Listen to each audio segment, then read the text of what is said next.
Sincere Christian greetings to all dear fellow believers in the name of our Lord and our Savior Jesus Christ. ನಿಮ್ಮೆಲ್ಲರಿಗೂ ಸಹ ಕ್ರೈಸ್ತಿಯ ವಂದನೆಗಳು ಮತ್ತು ನಮ್ಮ ಕರ್ತನಾಗಿರುವ ಯೇಸು ಕ್ರಿಸ್ತನ ಹೆಸರಿನಲ್ಲಿ ನಿಮ್ಮೆಲ್ಲರಿಗೂ ಸಹ ನಾನು ವಂದನೆಗಳನ್ನು ತಿಳಿಸ್ತೇನೆ.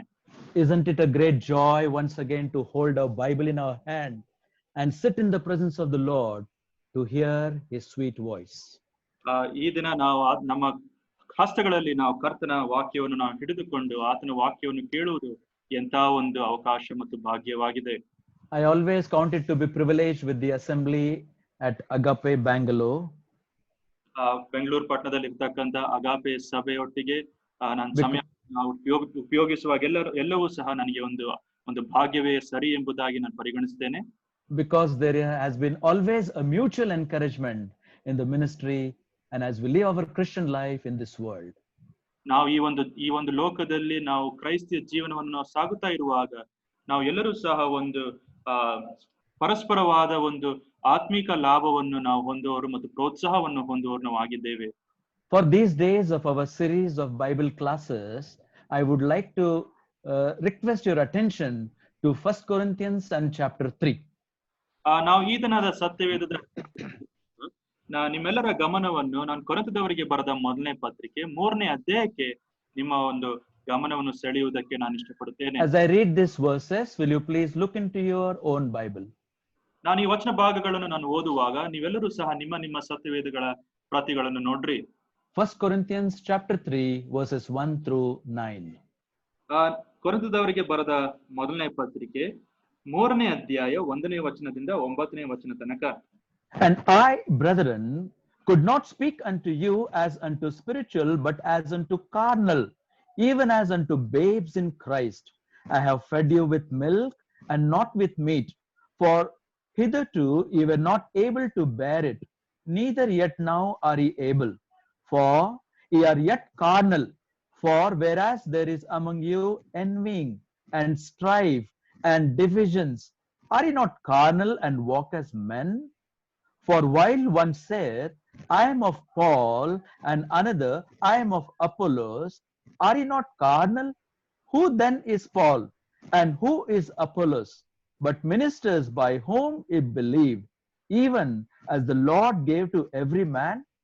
I have planted, Apollos watered, but God gave the increase.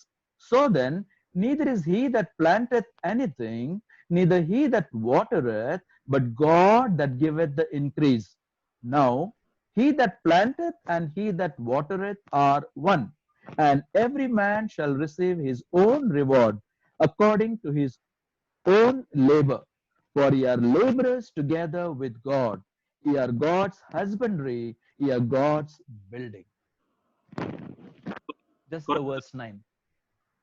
ಕೊರಿಂಥದವರಿಗೆ ಬರೆದ ಪತ್ರಿಕೆ ಮೊದಲನೇ ಪತ್ರಿಕೆ 3ನೇ ಅಧ್ಯಾಯ 1ನೇ ವಚನದಿಂದ 9ನೇ ವಚನ ತನಕ.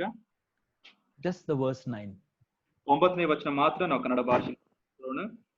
ನಾವು ದೇವರ ಜೊತೆ ಕೆಲಸದವರು, ನೀವು ದೇವರ ಹೊಲವು ದೇವರ ಕಟ್ಟಡವು ಆಗಿದ್ದೀರಿ. May the good Lord bless the reading of his holy word. ನಮ್ಮ ಒಳ್ಳೆ ಕರ್ತನು ಆತನ ವಾಕ್ಯದ ಪಾರಾಯಣಕ್ಕೆ ತನ್ನ ಆಶೀರ್ವಾದ. And the Spirit of God help us to divide it rightly for our encouragement and our edification. ನಮ್ಮ ಒಂದು ಪ್ರೋತ್ಸಾಹಕ್ಕಾಗಿಯೂ ಸಹ ಮತ್ತು ನಮ್ಮ ಆದರಣೆಗಾಗಿ ಕರ್ತನ ಆತ್ಮವು ತಾನೇ ನಮಗೆ ಸಹಾಯವನ್ನು ನೀಡಲಿ. The title for the series of our studies will be God's House, God's Husbandry. ನಾವು ಈ ದಿನದ ಒಂದು ನಮ್ಮ ಅಧ್ಯಯನಕ್ಕೆ ಇರುವ ಒಂದು ಪ್ರಸ್ತಾಪ ಇದುವೇ ಆಗಿದೆ, ದೇವರ ಮಂದಿರ ಮತ್ತು ದೇವರ ಸಾಕಾಣಿಕೆ ಎಂಬುದಾಗಿ. Dear brother and sister, if at all the Lord is doing any one singular work in this world, is to save the souls and build his church. ಈ ಒಂದು ಕಾಲದಲ್ಲಿ ಕರ್ತನು ಆತನ ಕಾರ್ಯವನ್ನು ಆತ ತುಂಬಾ ಉನ್ನತವಾಗಿ ಆತನು ಮಾಡುವವನಾತ ಎಂಬುದಾಗಿ ಹೇಳುವಾಗ ಆತನು ಆತ್ಮ ರಕ್ಷಣೆಯನ್ನು ಆತನು ಮಾಡುವವನಾತನು ಆಗಿದ್ದಾನೆ ಮತ್ತು ತನ್ನ ಸಭೆಯನ್ನು ಕಟ್ಟುವವನಾತನು ಆಗಿದ್ದಾನೆ. And isn't it a great privilege for you and me to hear the gospel and repent of our sins and believe in the Lord Jesus and be added to the local assembly where we are? ನಾವು ಎಲ್ಲೆಲ್ಲಿ ನಾವು ಕರ್ತನ ಮೇಲೆ ನಾವು ನಂಬಿಕೆಯನ್ನು ಇಟ್ಟು ಕರ್ತನಾಗಿರುವ ಯೇಸು ಕ್ರಿಸ್ತನನ್ನು ಸ್ವಂತ ರಕ್ಷಕನಾಗಿ ನಾವು ಅಂಗೀಕಾರ ಮಾಡಿ ಕರ್ತನು ನಮ್ಮನ್ನು ಸ್ಥಳೀಯ ಸಭೆಗೆ ಆತನು ಸೇರಿಸಿದ್ದಾನೆ. And the Lord added to the church such as saved ones. ಯಾರು ರಕ್ಷಿಸಲ್ಪಟ್ಟಿದ್ದಾರೋ ಅಂತವರನ್ನು ಕರ್ತನು ದಿನವೂ ಆತನು ರಕ್ಷಣಾ ಮಂಡಳಿಗೆ ಆತನು ಸೇರಿಸಿದನು. It's a great privilege to be part and parcel of that work which the Lord Jesus Christ himself is doing. ಕರ್ತನಾಗಿರುವ ಯೇಸು ಕ್ರಿಸ್ತನು ತಾನೇ ಮಾಡುತ್ತಾ ಇರುವ ಕೆಲಸಕ್ಕೆ ಭಾಗಿಗಳು ನಾವು ಆಗಿದ್ದೇವೆ.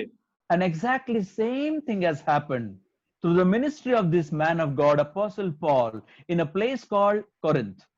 ಕೊರಿಂತ್ ಎಂಬುದಾಗಿರುವ ಸ್ಥಳದಲ್ಲಿ ಇದೇ ರೀತಿಯಾದ ಒಂದು ಸಂದರ್ಭವು ಅದು ಪೌಲನಿಗೂ ಸಹ ಆಗುತ್ತಾ ಇತ್ತು. 18 months of his labor in the midst of them brought out as assembly for the Lord as a witness in that place. ಆ ಒಂದು ಸ್ಥಳದಲ್ಲಿ ಆತನು ಸುಮಾರು 1.5 ವರ್ಷಗಳ ಕಾಲ ಆತನು ಪ್ರಯಾಸವನ್ನು ಆತನು ಪಟ್ಟು ಆ ಒಂದು ಸ್ಥಳದಲ್ಲಿ ಆತನು ಸಭೆಯ ಒಂದು ಸಾಕ್ಷಿಯನ್ನು ಸ್ಥಾಪಿಸುವುದನ್ನು ನಾವು ನೋಡುತ್ತಾ ಇದ್ದೇವೆ. And so is true with you in Bangalore with Agape Assembly. So is true with me in Aurangabad with Cantonment Assembly. ನಾವು ಯಾವ ರೀತಿಯಾಗಿ ಅಗಾಪೆ ಸಭೆಯಲ್ಲಿ ನಾವು ಇದ್ದೇವೋ ಅದೇ ರೀತಿಯಾಗಿ ನಾನು ಔರಂಗಾಬಾದ್ ನಲ್ಲಿ ಇರ್ತಕ್ಕಂಥ ಕ್ಯಾಂಟೋನ್ಮೆಂಟ್ ಎಂಬುದಾಗಿರುವ ಸಭೆಯಲ್ಲಿಯೂ ಸಹ ನಾನು ಇದೇ ಒಂದು ಕಾರ್ಯವನ್ನು ನಾನು ಮಾಡ್ತಾ ಇದ್ದೇನೆ, ಅದರ ಭಾಗಿಯು ನಾನು ಆಗಿದ್ದೇನೆ. But the sad part of the whole issue that has happened in the church at Corinth, ಆದ್ರೆ ತುಂಬಾ ವಿಪರ್ಯಾಸವಾಗಿ ತುಂಬಾ ದುಃಖಕರವಾಗಿರುವ ಸಂಗತಿ ಕೊರಿಂಥದ ಸಭೆಯಲ್ಲಿ ನಡೆದಿದೆ. here is a man of God by the leading of the Spirit of God writing an epistle to them. ಇಲ್ಲಿ ಒಬ್ಬ ದೇವ ಮನುಷ್ಯನು ಆತನ ದೇವರ ಆತ್ಮನ ಪ್ರೇರೇಪಣೆಯಿಂದ ಆತನ ಪತ್ರಿಕೆಯನ್ನು ಆತನು ಬರೆಯುವವನಾತನು ಆಗಿದ್ದಾನೆ. The spiritual birth in their life should have made them spiritual men and women. ಅವರು ಆತ್ಮೀಕವಾದ ಒಂದು ಹುಟ್ಟುವಿಕೆ, ಅವರು ಆತ್ಮೀಕವಾದ ಪುರುಷರು ಮತ್ತು ಸ್ತ್ರೀಯರಾಗಿರಬೇಕಾಗಿತ್ತು. For if you read in the previous chapter 2 verse 14 and compare that with verse 15 and 16, ನಾವು ಹಿಂದಿನ ಅಧ್ಯಾಯ 2ನೇ ಅಧ್ಯಾಯ 14ನೇ ವಚನ ಮತ್ತು 15ನೇ ಮತ್ತು 16ನೇ ವಚನಕ್ಕೆ ನಾವು ಹೋಲಿಸಿ ನೋಡುವುದಾದರೆ there are only 2 categories of people expected to be there. ಅಲ್ಲಿ ಇಬ್ಬರು ರೀತಿಯಾದ ಜನರು ಮಾತ್ರ ಇರಬೇಕು. Either they should be natural men and women, ಒಂದು ಪಕ್ಷದಲ್ಲಿ ಅವರು ಪ್ರಾಕೃತ ಮನುಷ್ಯರಾಗಿರಬೇಕು, or by faith in the Lord Jesus Christ spiritual men and women. ಇಲ್ಲವಾದ್ರೆ ಕರ್ತನಾಗಿರುವ ಯೇಸು ಕ್ರಿಸ್ತನನ್ನು ಅಂಗೀಕಾರ ಮಾಡಿ ದೇವರ ಆತ್ಮನಿಂದ ನಡೆಸಿಕೊಳ್ಳುವವರಾಗಿರಬೇಕು.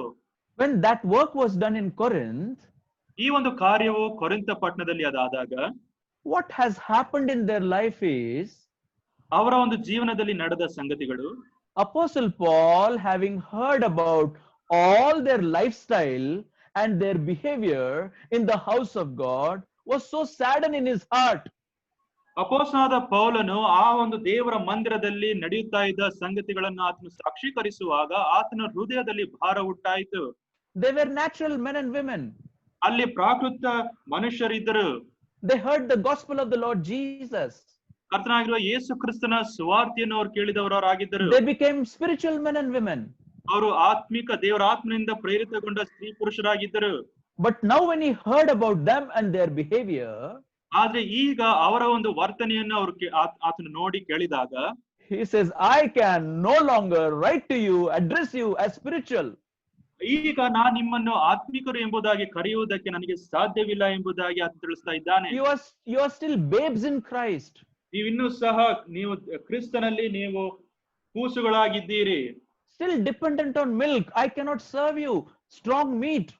ನೀವಿನ್ನೂ ಸಹ ಹಾಲನ್ನು ಕುಡಿಯುವವರು ನೀವು ಆಗಿದ್ದೀರಿ, ಅನ್ನವನ್ನು ಸೇವಿಸುವುದಕ್ಕೆ ನಿಮಗೆ ಸಾಧ್ಯವಿಲ್ಲ. You are but carnal people.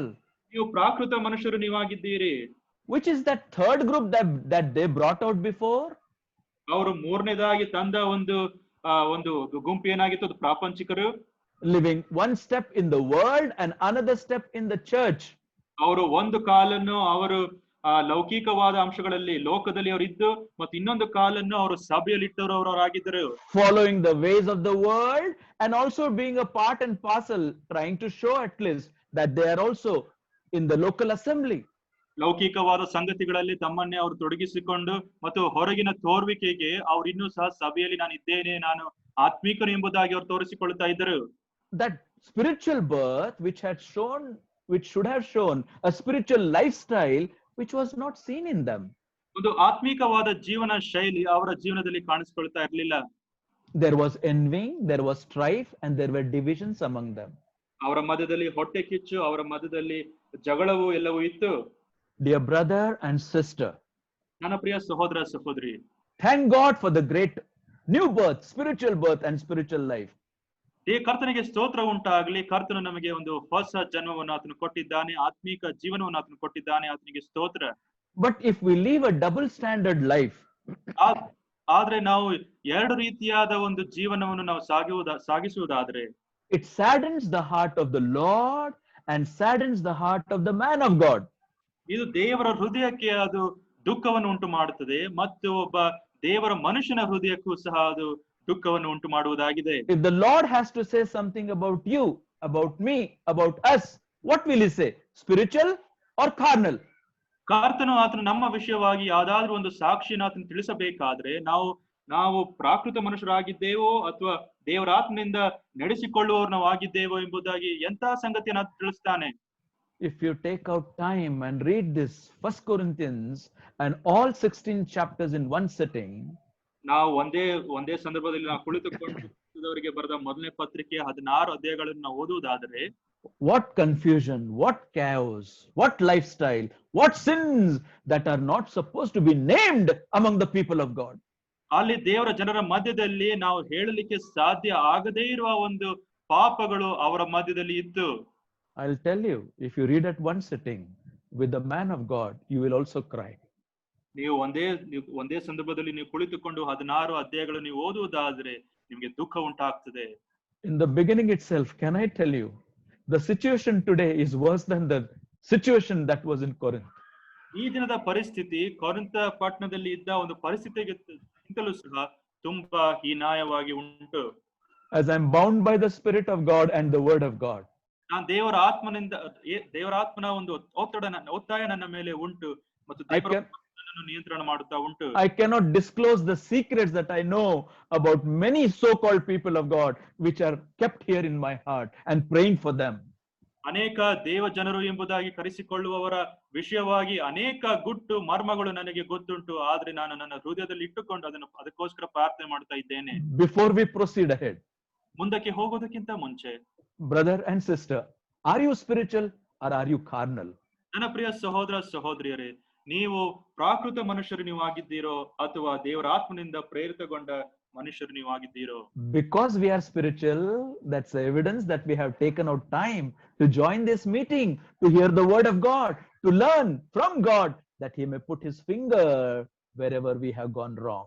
ನಾವು ಎಲ್ಲೆಲ್ಲಿ ನಾವು ತಪ್ಪು ಹೋಗಿದ್ದೇವೋ ಅಲ್ಲಿ ಕರ್ತನು ಆತನು ಗುರುತು ಮಾಡಿ ಆತನು ತೋರಿಸುವ ಹಾಗೆ ಕರ್ತನು ಈ ದಿನ ಸಂಜೆ ನಮ್ಮನ್ನು ಈ ಒಂದು ಜೂಮ್ ಆಪ್ ನ ಮುಖಾಂತರ ನಮ್ಮನ್ನು ಸೇರಿಸಿದ್ದಾನೆ. Counting this gathering as the gathering of the spiritual men and women. ಈ ಒಂದು ಕೂಡುವಿಕೆ ಇದು ದೇವರ ಆತ್ಮಿಕವಾದ ಒಂದು ಕೂಡುವಿಕೆ ಆಗಿದೆ ಎಂಬುದಾಗಿ ನಾವು desiring from the Lord to hear. ಕರ್ತನ ನಮ್ಮೊಟ್ಟಿಗೆ ಆತನು ಮಾತನಾಡುತ್ತಾ ಇದ್ದಾನೆ ಎಂಬುದಾಗಿರುವ ಒಂದು ಅಭಿಲಾಷೆ ನಮ್ಮಲ್ಲಿ ಉಂಟು. What the Lord through the man of God has done to the people in Corinth is the same Lord wants to do by the Spirit of God through this ministry of his holy word to you and to me. ಕೊರಿಂಥದಲ್ಲಿ ನಮ್ಮ ಕರ್ತನು ಆತನು ಯಾವ ರೀತಿಯಾಗಿ ಅವರೊಟ್ಟಿಗೆ ಆತನು ವಿವರಿಸಿದ್ದಾನೋ ಅದೇ ರೀತಿಯಾಗಿ ದೇವರು ಆತ್ಮ ಮುಖಾಂತರ ನಮ್ಮೊಟ್ಟಿಗೂ ಆತನು ವಿವರಿಸುವ ಆತನು ಆಗಿದ್ದಾನೆ. So let us with that prayerful heart proceed in the study that is before us. ಈ ಒಂದು ಪ್ರಾರ್ಥನಾ ಪೂರ್ವಕವಾದ ಹೃದಯದಿಂದ ನಾವು ಈ ಒಂದು ಅಧ್ಯಯನದಲ್ಲಿ ನಾವು ಮುಂದುವರಿಸುವವರಾಗಿರೋಣ. And let that be our prayer to the Lord this evening. ಈ ಸಂಜೆ ವೇಳೆಯಲ್ಲಿ ಇದುವೇ ನಮ್ಮ ಒಂದು ಪ್ರಾರ್ಥನೆಯಾಗಿರಲಿ. And we always say that to the Lord.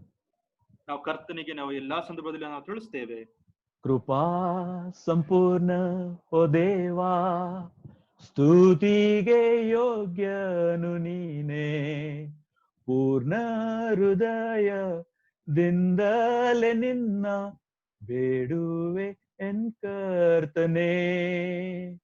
ಕೃಪಾ ಸಂಪೂರ್ಣ ಓ ದೇವಾ, ಸ್ತುತಿಗೆ ಯೋಗ್ಯನು ನೀನೇ, ಪೂರ್ಣ ಹೃದಯದಿಂದಲೇ ನಿನ್ನ ಬೇಡುವೆ ಎನ್ ಕರ್ತನೇ. If he is God who is prayer hearing, he will answer if we come with that prayerful heart to the God of grace. ನಮ್ಮ ಕೃಪಾಭರಿತನಾಗಿರುವ ದೇವರು ಆತನು ನಾವು ತುಂಬ ಹೃದಯದಿಂದ ನಾವು ಆತನ ಸನ್ನಿಧಾನಕ್ಕೆ ಬಂದು ನಾವು ಬೇಡಿಕೊಳ್ಳುವುದಾದರೆ ನಮ್ಮ ಪ್ರಾರ್ಥನೆಯನ್ನು ಕೇಳುವ ದೇವರು ನಮ್ಮ ದೇವರು ಆಗಿದ್ದಾನೆ. With a heavy heart, Apostle Paul, the man of God, now writing to the church at Corinth. ಇಲ್ಲಿ ಪೌಲನು ಆತನು ದೇವರ ಮನುಷ್ಯನಾಗಿದ್ದು ಆತನು ಕೊರಿಂಥದವರಿಗೆ ಆತನು ಪತ್ರಿಕೆ ಬರೆಯುತ್ತಾ ಇದ್ದಾನೆ. There is only one solution. ಒಂದೇ ಒಂದು ಪರಿಹಾರ ಉಂಟು. Taking their attention and their focus and placing it upon the person and the performance of the Lord Jesus Christ.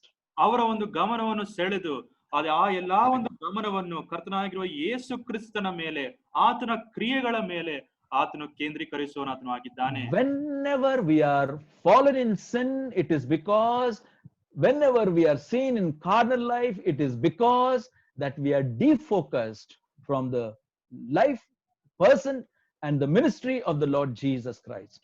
ನಾವು ಅನೇಕ ಬಾರಿ ನಾವು ನಮ್ಮ ಸೇವೆಯಲ್ಲಿ ನಾವು ಕೇಂದ್ರೀಕರಿಸಿಕೊಂಡು ನಾವು ಜೀವನ ಮಾಡುವುದಾದರೆ ನಾವು ಕರ್ತನಾಗಿರುವ ಯೇಸು ಕ್ರಿಸ್ತನ ಮೇಲೆ, ಆ ಮನುಷ್ಯನ ಮೇಲೆ, ಆತನ ಮೇಲೆ ನಾವು ಕೇಂದ್ರೀಕರಿಸಿಕೊಂಡು ಜೀವನವನ್ನು ಸಾಗುವವರಾಗಿದ್ದೇವೆ. So he's taking their attention to the person of the Lord Jesus. ಇವರ ಒಂದು ಗಮನವನ್ನು ಆತನು ಕರ್ತನಾಗಿರುವ ಯೇಸು ಕ್ರಿಸ್ತನ ಮೇಲೆ ಆತನು ಕೇಂದ್ರೀಕರಿಸುವವನಾಗಿದ್ದಾನೆ. And by his work of salvation, what has he done in your life? ಆ ರಕ್ಷಣಾ ಕಾರ್ಯದ ಮುಖಾಂತರ ನಮ್ಮ ಜೀವನದಲ್ಲಿ ಏನನ್ನು ಮಾಡಿದ್ದಾನೆ? And that work is put into different metaphors, comparing with the local assembly. ಈ ಒಂದು ಕಾರ್ಯವನ್ನು ಆತನು ಅನೇಕ ರೂಪಾಲಂಕಾರ ಪದಗಳನ್ನು ಬಳಸಿ ಆತನು ಸ್ಥಳೀಯ ಸಭೆಯ ಕುರಿತಾಗಿ ಆತನು ತಿಳಿಸುವನು ಆತನು ಆಗಿದ್ದಾನೆ. If you read 1 Corinthians 12, the assembly is compared with the body. ನಾವು ಕೊರಿಂಥದವರಿಗೆ ಬರೆದ ಮೊದಲನೇ ಪತ್ರಿಕೆ 12ನೇ ಅಧ್ಯಾಯವನ್ನು ನಾವು ಓದುವುದಾದ್ರೆ ಸಭೆಯು ಅದು ದೇಹ ಎಂಬುದಾಗಿ ನಾವು ನೋಡುತ್ತೇವೆ. And here in this chapter itself, the assembly is compared with the building. ಮತ್ತು ನಾವು ಈ ಒಂದು ಅಧ್ಯಾಯವನ್ನು ಈಗ ಓದಿದ್ದೇವೆ. ಅದು ಸಭೆಯು ಅದು ಒಂದು ಕಟ್ಟಡವಾಗಿದೆ. It's also compared with the bride.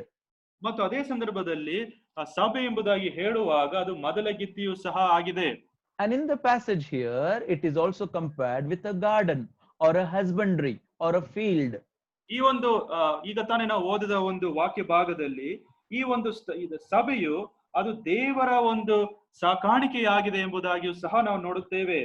When we see assembly as the body, the emphasis is to speak about the unity in the body.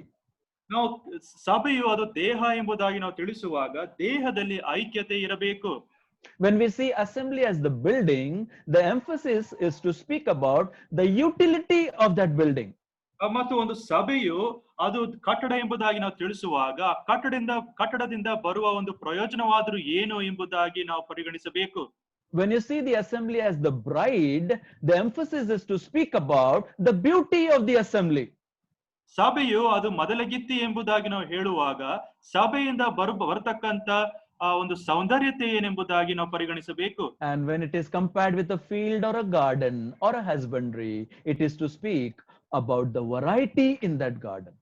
ಮತ್ತು ಸಭೆಯು ಅದು ಒಂದು ಹೊಲವಾಗಿದೆ, ಒಂದು ಸಾಕಾಣಿಕೆಯಾಗಿದೆ ಎಂಬುದಾಗಿ ನಾವು ತಿಳಿಸುವಾಗ ಆ ಒಂದು ಸಭೆಯಿಂದ ಬರತಕ್ಕಂತ ವಿಧವಾದ ಒಂದು ಅಂಶಗಳು ಏನೆಂಬುದಾಗಿ ನಾವು ಪರಿಗಣಿಸಬೇಕು. We are God's husbandry, and I want to see the fruitfulness in your life.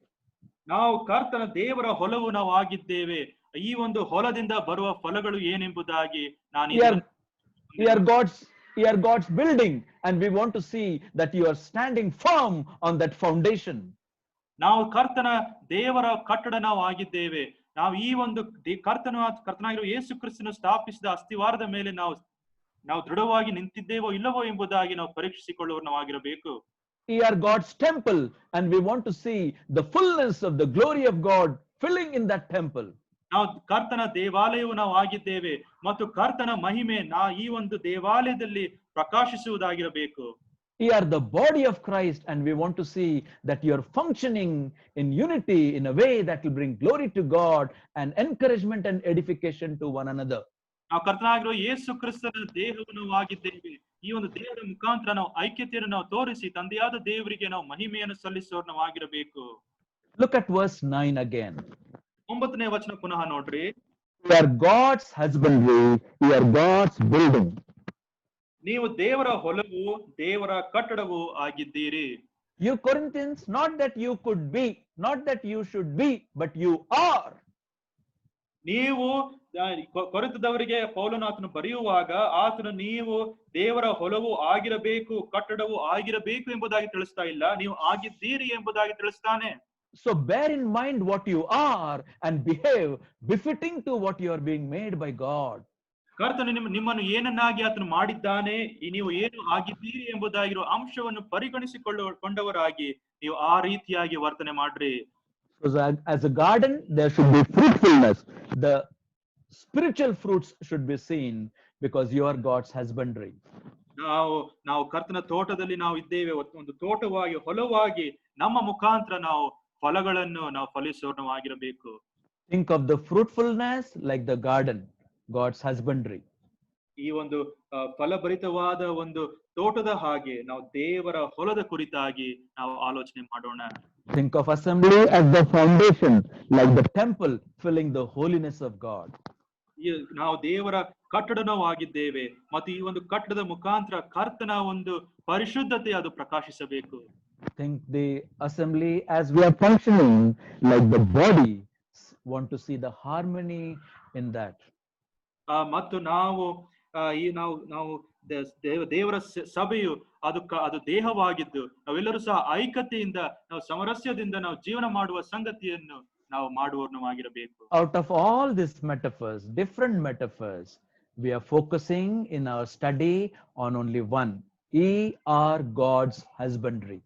ನಾವು ಈ ಎಲ್ಲಾ ಒಂದು ರೂಪ ಅಲಂಕಾರ ಪದಗಳನ್ನು ನಾವು ನೋಡಿದ್ದೇವೆ. ನಾವು ಒಂದನ್ನು ನಾವು ತೆಗೆದುಕೊಂಡು ಅದರ ಕುರಿತಾಗಿ ಅಧ್ಯಯನ ಮಾಡುವವರಾಗಿರೋಣ. ನಾವು ದೇವರ ಹೊಲವು ಆಗಿದ್ದೇವೆ. If we are God's husbandry, ನಾವು ದೇವರ ಹೊಲವು ನಾವು ಆಗಿರುವುದಾದರೆ, that fruitfulness, that freshness, that fragrance should be an experience in our fellowship with the local assembly. ಈ ಒಂದು ಸುಗಂಧ ವಾಸನೆಯು ಅದೆಲ್ಲವೂ ಸಹ ನಾವು ಸ್ಥಳೀಯ ಸಭೆಯಲ್ಲಿ ಅದನ್ನು ನಾವು ಎತ್ತಿ ಹಿಡಿಯೋಣವಾಗಿರಬೇಕು. But because of the heinous sins that are named among you, Corinthians, you are no longer as supposed to be what you are expected to be. ನೀವು ಯಾವ ರೀತಿಯಾಗಿ ಇರಬೇಕು ಎಂಬುದಾಗಿ ಕೊರಿಂಥದವರಿಗೆ ಆತನು ತಿಳಿಸುವಾಗ ನೀವು ಆ ರೀತಿಯಾಗಿ ಇಲ್ಲ ಎಂಬುದಾಗಿ ಆತನು ತಿಳಿಸ್ತಾ ಇದ್ದಾನೆ. Whenever next time you come to God's house, make sure that you call yourself, know yourself, behave yourself like as if ye are the garden of the Lord. ನಾವು ಯಾವ ಸಂದರ್ಭದಲ್ಲಿ ನಾವು ಕರ್ತನ ಮಂದಿರದಲ್ಲಿ ನಾವು ಸೇರಿ ಬರುತ್ತೇವೋ ಆ ಎಲ್ಲಾ ಸಂದರ್ಭದಲ್ಲಿಯೂ ಸಹ ನಾವು ದೇವರ ತೋಟದಲ್ಲಿ ನಾವು ಇದ್ದೇವೆ ಎಂಬುದಾಗಿರುವ ಒಂದು ಅರ್ಥೈಸುವಿಕೆ ನಮ್ಮಲ್ಲಿ ಇರಬೇಕು. That's why God's house, God's husbandry. ಈ ಒಂದು ಕಾಣದ ದೆಸೆಯಿಂದ ದೇವರ ಹೊಲವು ದೇವರ ಮಂದಿರ. You may say, brother, why are you emphasizing on this one particular metaphor, and how can it bring such a change that God wants to see in the life of the believers in Corinth? ನಾವು ಈ ಒಂದು ಸಂದರ್ಭದಲ್ಲಿ ನೀವು ಯಾಕೆ ಇದರ ಮೇಲೆ ಮಾತ್ರ ನೀವು ತುಂಬಾ ಒತ್ತನ್ನು ಕೊಡುತ್ತಾ ಇದ್ದೀರಿ ಎಂಬುದಾಗಿ ನಾವು ಕೇಳುವಾಗ, ಯಾಕೆ ನಾವು ಬೇರೆ ಕುರಿತಾಗಿ ನಾವು ನೋಡುತ್ತಾ ಇಲ್ಲೋ, ಈ ಒಂದು ಬದಲಾವಣೆ ಏನು ಎಂಬುದಾಗಿ ನೀವು ಕೇಳಬಹುದು. You know why I was surprised when I was reading Isaiah chapter 51 and verse 3. God expected the same thing about the people of Israel. ನಾನು ಯೆಶಾಯನ ಬರೆದ ಪ್ರವಾದನ ಗ್ರಂಥ 51ನೇ ಅಧ್ಯಾಯ 3ನೇ ವಚನ ಓದುವಾಗ ನನಗೆ ಆಶ್ಚರ್ಯವಾಯಿತು. ಇದನ್ನೇ ಕರ್ತನಾಗಿ ದೇವರು ಆತನು ಇಸ್ರಾಯೇಲ್ ಜನರಿಂದ ಆತನು ಅಪೇಕ್ಷೆ ಮಾಡುವವನು ಆತನು ಆಗಿದ್ದನು. See Isaiah 51 verse 3. ಯೆಶಾಯನ ಪ್ರವಾದನ ಗ್ರಂಥ 51ನೇ ಅಧ್ಯಾಯ 3ನೇ ವಚನ. Now God through the prophet telling to his people, ದೇವರು ಆತನು ತನ್ನ ಪ್ರವಾದಿಯ ಮುಖಾಂತರ ತನ್ನ ಜನರಿಗೆ ತಿಳಿಸುವ ಸಂಗತಿ ಇದುವೇ ಆಗಿದೆ. For all that has happened to them because of their disobedience and their stiff-necked behavior, ಅವೆಲ್ಲವೂ ಸಹ ಅವರ ಒಂದು ಅವಿಧೇಯತದ ಒಂದು ಕಾರಣದ ದೆಸೆಯಿಂದ ಮತ್ತು ಅವರು ತುಂಬಾ ಗಟ್ಟಿ ಕುತ್ತಿಗೆ ಇರುವ ಕಾರಣದ ದೆಸೆಯಿಂದ ಎಲ್ಲವೂ ಸಹ ಅವರಿಗೆ ಅವರು ಈ ರೀತಿಯಾದ ಒಂದು ಸ್ಥಿತಿಯಲ್ಲಿ ಅವರು ಹಾದು ಹೋದರು. because of which how they were put into different captivities. ಅವರು ಈ ಒಂದು ಕಾರಣದ ದೆಸೆಯಿಂದ ಅವರು ಸರಿಯಾಗಿ ಅವರು ಹೋದರು. What is God expected from them, you know?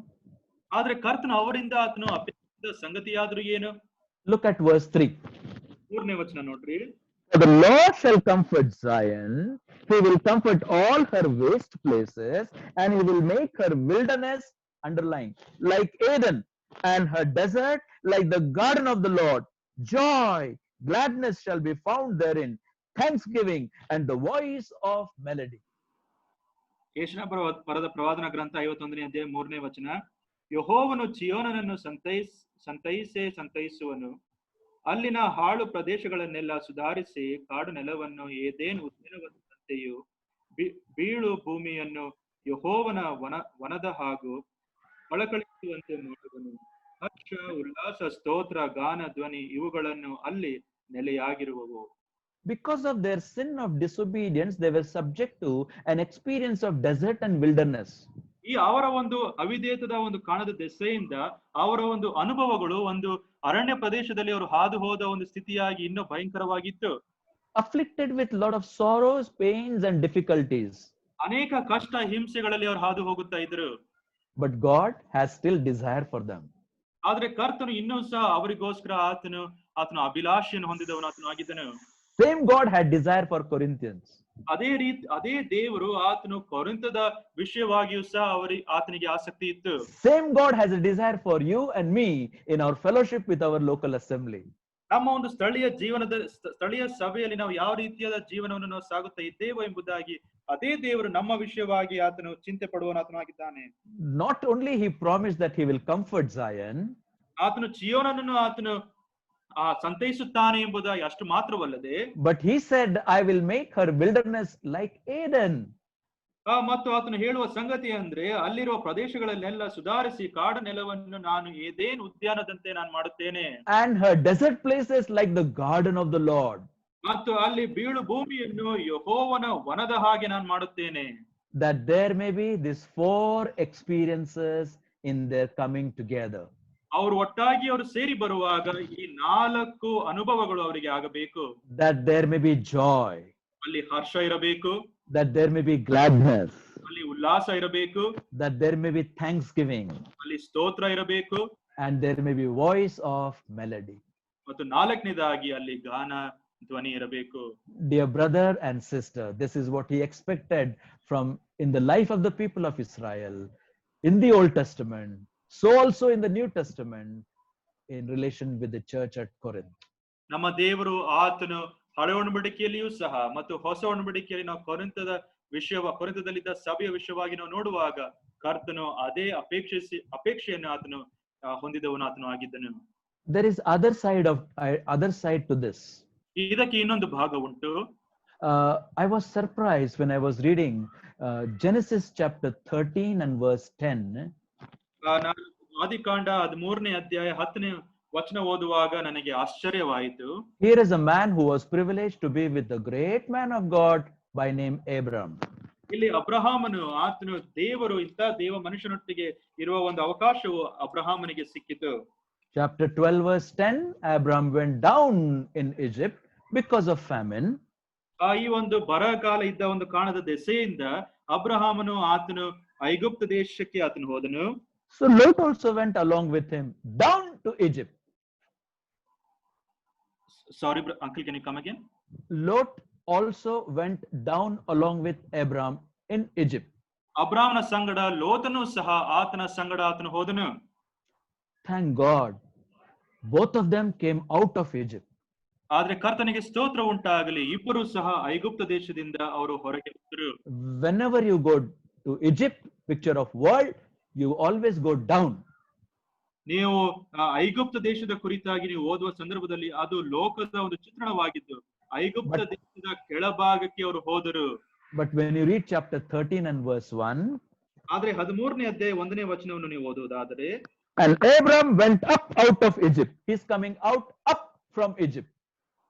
ಆದರೆ 13ನೇ ವಚನದ 1ನೇ ವಚನವನ್ನು ನಾವು ಓದುವಾಗ ಹೀಗೆ ಅಬ್ರಹಾಮನು ತನ್ನದಲ್ಲೆಲ್ಲ ತೆಗೆದುಕೊಂಡು ಆತನು ಏರಿ ಆತನು ಐಗುಪ್ತ ದೇಶದಿಂದ ಹೊರಗೆ ಬಂದನು. And Lot with him. ಮತ್ತು ಲೋಟನು ಆತನ ಸಂಗಡ ಬಂದನು. Only when they came out, the Lord blessed them. ಅವರು ಹೊರಗೆ ಬಂದಾಗ ಕರ್ತನು ಅವರನ್ನು ಆಶೀರ್ವದಿಸಿದನು. And so much was the blessing that we notice in chapter 13. 13ನೇ ಅಧ್ಯಾಯದಲ್ಲಿ ಆ ಒಂದು ಆಶೀರ್ವಾದ ಎಷ್ಟಾಗಿತ್ತು ಎಂಬುದಾಗಿ ನಾವು ಓದೋರ್ನವಾಗಿದ್ದೇವೆ. That the land was not able to bear it. ಆ ಒಂದು ಭೂಮಿ ಅದನ್ನು ತಡೆಯುವುದಕ್ಕೆ ಅದಕ್ಕೆ ಸಾಧ್ಯ ಆಗಿರಲಿಲ್ಲ. And what happened to that then? Sorry, uncle. What happened because of that? ಅದರಿಂದ ಏನಾಯಿತು? There was a quarrel, there was an argument, there was a conflict between the herdsmen of Abram and herdsmen of Lot. ಮತ್ತು ಈ ಒಂದು ಕಾಣದ ದೆಸೆಯಿಂದ ಅಲ್ಲಿ ಅಬ್ರಹಾಮನ ಸೇವಕರು ಮತ್ತು ಲೋತನ ಸೇವಕರ ಮಧ್ಯದಲ್ಲಿ ಅಲ್ಲಿ ಒಂದು ವಾಗ್ವಾದ ಉಂಟಾಯಿತು. But the spiritual man, Abraham, gave an opinion, gave a suggestion. ಆದ್ರೆ ಅಬ್ರಹಾಮನು ಆತನು ಆತ್ಮಿಕ ಮನುಷ್ಯನಾತನು ಆಗಿದ್ದು ಒಂದು ಸಲಹೆಯನ್ನು ಆತನು ಕೊಡುವನಾತನು ಆಗಿದ್ದಾನೆ. In verse 8 he said, and Abraham said unto Lot, let there be no strife, I pray thee, between me and thee, and between my herdsmen and thy herdsmen, for we be brethren. 8ನೇ ವಚನದಲ್ಲಿ 13ನೇ ಅಧ್ಯಾಯ 8ನೇ ವಚನದಲ್ಲಿ, ಹೀಗರು ಅಬ್ರಹಾಮನು ಲೋಟನಿಗೆ, ನನಗೂ ನಿನಗೂ ನನ್ನ ದನ ಕಾಯುವವರಿಗೂ ನಿನ್ನ ದನ ಕಾಯುವವರಿಗೂ ಜಗಳವಿರಬಾರದು, ನಾವು ಸಹೋದರರಲ್ಲವೇ. Only spiritual person can take such a decision. ಈ ರೀತಿಯಾದ ಒಂದು ತೀರ್ಮಾನ ಒಬ್ಬ ಆತ್ಮಿಕ ಮನುಷ್ಯನು ಮಾತ್ರ ಆತನು ತೆಗೆದುಕೊಳ್ಳಬಹುದು. He gave a suggestion, you separate yourself from me. ಆತನು ಒಂದು ಸಲಹೆಯನ್ನು ಆತನು ಕೊಡುತ್ತಾನೆ, ನೀನು ನನ್ನಿಂದ ನೀನು ವಿಭಾಗಿಸಿ. If you go to the right, I'll go to the left. If you go to the left, I'll go to the right. ನೀನು ಬಲಭಾಗಕ್ಕೆ ನೀನು ಹೋಗುವುದಾದ್ರೆ ನಾನು ಎಡಭಾಗಕ್ಕೆ ನಾನು ಹೋಗುತ್ತೇನೆ, ನೀನು ಎಡಭಾಗಕ್ಕೆ ಹೋಗುವುದಾದ್ರೆ ನಾನು ಬಲಭಾಗಕ್ಕೆ ಹೋಗುತ್ತೇನೆ ಎಂಬುದಾಗಿ ತಿಳಿಸಿದನು. Now notice verse 10. 10ನೇ ವಚನ ನೋಡ್ರಿ. And Lot lifted up his eyes and beheld all the plains of Jordan, that it was well watered everywhere, before the Lord destroyed Sodom and Gomorrah. 10ನೇ ವಚನದಲ್ಲಿ ಲೋಟನು ಕಣ್ಣೆತ್ತಿ ನೋಡಲಾಗಿ ಯೋರ್ದಾನ್ ಹೊಳೆಯ ಸುತ್ತಲಿನ ಪ್ರದೇಶವು ಚೋಗಾರೂರಿನ ತನಕ ಎಲ್ಲಾ ಕಡೆಯಲ್ಲಿಯೂ ನೀರಾವರಿಯ ಸ್ಥಳವೆಂದು ತಿಳಿದುಕೊಂಡನು. When he lifted up his eyes, ಆತನು ತನ್ನ ಕಣ್ಣೆತ್ತಿ ಆತನು ನೋಡಿದನು. He saw the whole land well watered, needed for the herds. ಅಲ್ಲಿರುವ ಸ್ಥಳವು ಎಲ್ಲವೂ ಸಹ ಒಳ್ಳೆ ನೀರಾವರಿ ಇದ್ದು ಮತ್ತು ತನ್ನ ಪಶು ದನಗಳಿಗೆ ಒಳ್ಳೆ ರೀತಿಯಾದ ಒಂದು ನೀರಿತ್ತೆಂಬುದಾಗಿ ಆತನು ನೋಡಿದನು. Sufficiency of water, sufficiency of pastures. ಅಲ್ಲಿ ಕುಡಿಯುವುದಕ್ಕೆ ಒಳ್ಳೆ ನೀರು ಮತ್ತು ಅಲ್ಲಿ ದನಗಳಿಗೆ ಬೇಕಾದ ಆಹಾರವೂ ಸಹ ಇತ್ತು. He saw it with his own eyes. ಆತನು ತನ್ನ ಕಣ್ಣುಗಳಿಂದ ಆತನು ನೋಡಿದನು. And with what did he compare that? ಆತನು ಯಾವುದರೊಟ್ಟಿಗೆ ಆತನು ಹೋಲಿಸಿ ನೋಡಿದನು? Even as the garden of the Lord, now underline, like the land of Egypt, as thou comest unto Zoar. ಮತ್ತು ಅದೇ ವಚನದ ಮುಂದಿನ ಭಾಗವನ್ನು ನಾವು ಓದುವಾಗ, ಯೆಹೋವನು ಸೊದೋಮ್ ಗೊಮೋರ ಪಟ್ಟಣಗಳನ್ನು ನಾಶ ಮಾಡೋದಕ್ಕಿಂತ ಮುಂಚೆ ಆ ಸೀಮೆಯು ಯೆಹೋವನ ವನದಂತೆಯೂ ಐಗುಪ್ತ ದೇಶದಂತೆಯೂ ನೀರಾವರಿಯಾಗಿತ್ತು. He is seeing the land and he is comparing. ಆತನು ಆ ಒಂದು ಭೂಮಿಯನ್ನು ಆತನು ನೋಡಿ ಆತನು ಹೋಲಿಕೆ ಮಾಡುತ್ತಾ ಇದ್ದಾನೆ. These two things can never go together. ಈ ಎರಡು ಅಂಶಗಳು ಒಟ್ಟಾಗಿ ಹೋಗುವುದಕ್ಕೆ ಸಾಧ್ಯವಿಲ್ಲ. He is seeing that land as the garden of the Lord. ಆತನು ಆ ಒಂದು ಸ್ಥಳವನ್ನು ನೋಡಿ ಆತನು ಆ ದೇವರ ತೋಟ ಎಂಬುದಾಗಿ ಆತನು ಪರಿಗಣಿಸ್ತಾನೆ. Did he see that land? Did he see the garden of the Lord? ಆತನು ದೇವರ ಒಂದು ತೋಟವನ್ನು ಆತನು ನೋಡಿದನು. He only have heard about that garden. ಆ ತೋಟದ ಕುರಿತಾಗಿ ಆತನು ಕೇಳಿದ್ದಾನೆ ಅಷ್ಟೇ. And the beauty of that garden was brought before his mind. ಆ ಒಂದು ತೋಟದ ಒಂದು ಸೌಂದರ್ಯತೆ ಆತನ ಮನಸ್ಸಿಗೆ ಬಂತು. But the saddest part of it is he compared the garden of the Lord with the land of Egypt. ಆ ಒಂದು ದೇವರ ತೋಟವನ್ನು ಆತನು ಐಗುಪ್ತ ದೇಶದ ಭೂಮಿಗೆ ಆತನು ಹೋಲಿಸಿದನು. He not only have heard about the garden of the Lord, ಆತನು ದೇವರ ಒಂದು ತೋಟದ ಕುರಿತಾಗಿ ಕೇಳಿದ್ದು ಮಾತ್ರವಲ್ಲದೆ, but he also has visited, short visit, went down to Egypt along with his uncle Abraham. ಆತನು ಅಬ್ರಹಾಮನ ಸಂಗಡ ಆತನು ಐಗುಪ್ತ ದೇಶಕ್ಕೆ ಸ್ವಲ್ಪ ಕಾಲಕ್ಕೆ ಆತನು ಸಂದರ್ಶನ ಮಾಡಿದನು.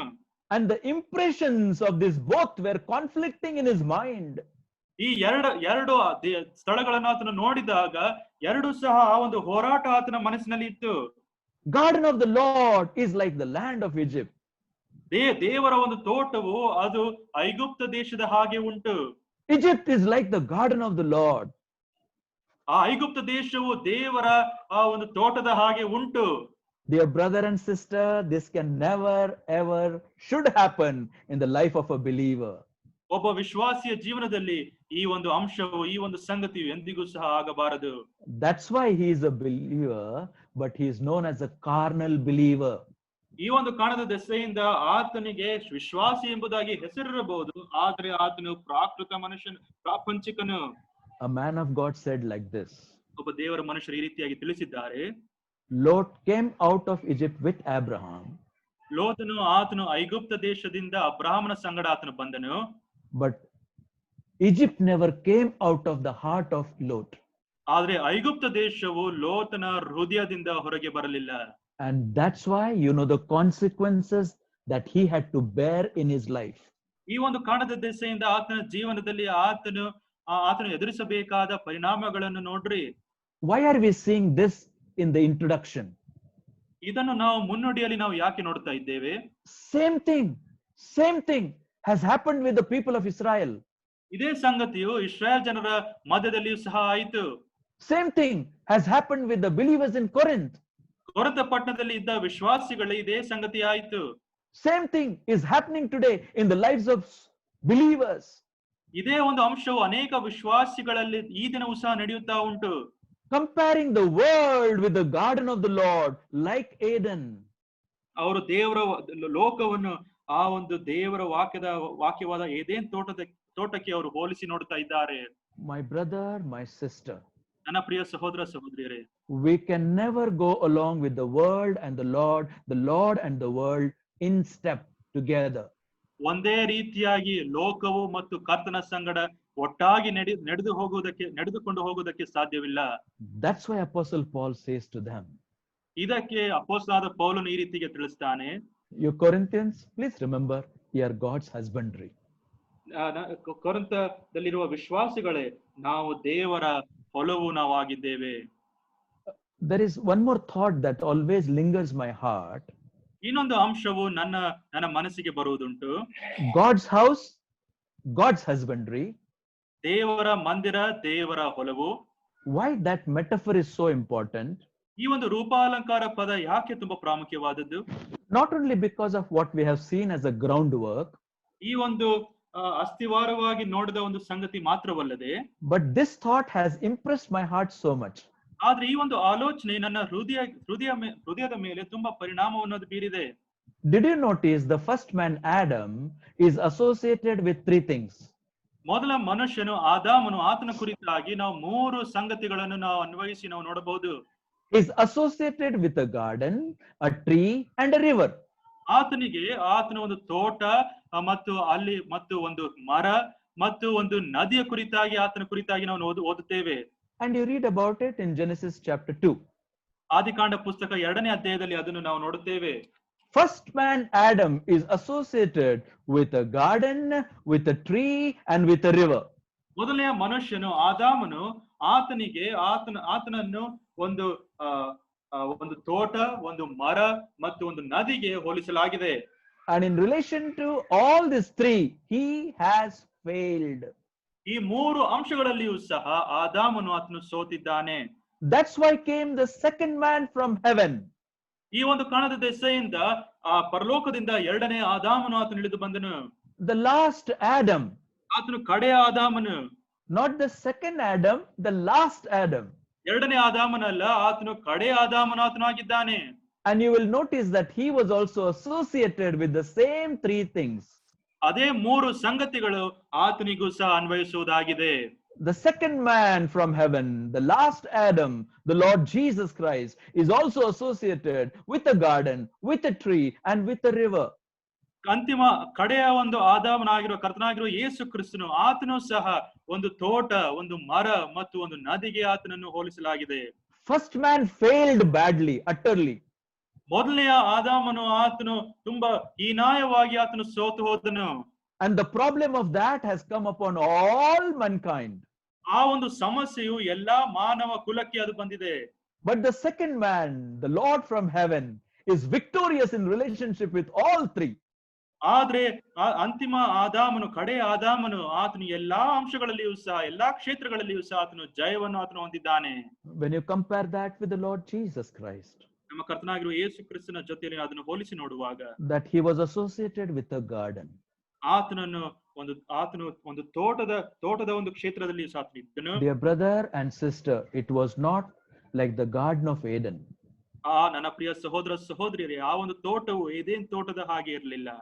It was the Garden of Gethsemane. ಅದು Gethsemane ತೋಟವಾಗಿತ್ತು. Where he bore the burden of your sin and my sin.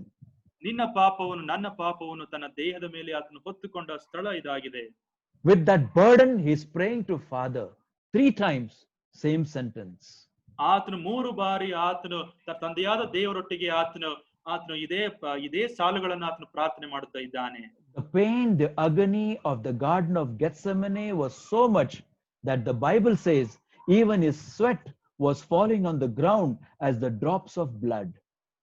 ಮತ್ತು ಆ ಒಂದು ಘೋರವಾದ ಒಂದು ನೋವು, ಹಿಂಸೆ, ಬಾಧೆಯನ್ನು ಆತನು ಅನುಭವಿಸುವಾಗ ಆತನಿಂದ ಬರುತ್ತಾ ಇದ್ದ ದೇಹದ ಬೆವರಿನ ತೊಟ್ಟು ಅದು ರಕ್ತದ ಹಾಗೆ ಇತ್ತು ಎಂಬುದಾಗಿ ನಾವು ನೋಡುತ್ತೇವೆ. We can only speak of it. ಅದರ ಕುರಿತಾಗಿ ನಾವು ಮಾತನಾಡಬಹುದು ಅಷ್ಟೇ. We will never know the true burden that the Lord bore for your sake and my sake. ಆದ್ರೆ ನಮಗೋಸ್ಕರ ಆತನು ಹೊತ್ತುಕೊಂಡ ಒಂದು ಭಾರ ಎಷ್ಟಾಗಿತ್ತು ಎಂಬುದಾಗಿ ಅರ್ಥ ಮಾಡಿಕೊಳ್ಳುವುದಕ್ಕೆ ನಮಗೆ ಸಾಧ್ಯವಿಲ್ಲ. And that prayer that he prayed was also heard by the Lord. ಆತನು ಮಾಡಿದ ಪ್ರಾರ್ಥನೆ ತಂದೆಯಾದ ದೇವರು ಅದನ್ನು ಕೇಳಿದನು. What was that prayer? ಆ ಪ್ರಾರ್ಥನೆ ಏನಾಗಿತ್ತು? Some say it by mistake that even while he was on the cross that he prayed and the prayer was not heard by Father.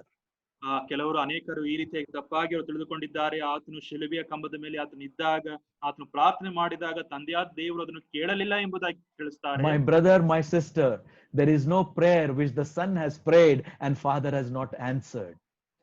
ಯಾವ ಒಂದು ಪ್ರಾರ್ಥನೆಯು ಸಹ ಮಗನು ಆತನು ಪ್ರಾರ್ಥನೆ ಮಾಡಿದಾಗ ತಂದೆಯು ಆತನು ಕೇಳದೇ ಇರುವ ಒಂದು ಪ್ರಾರ್ಥನೆ ಒಂದೂ ಸಹ ಇಲ್ಲ. If you want, you can read that in Hebrews chapter 5 and verse 7.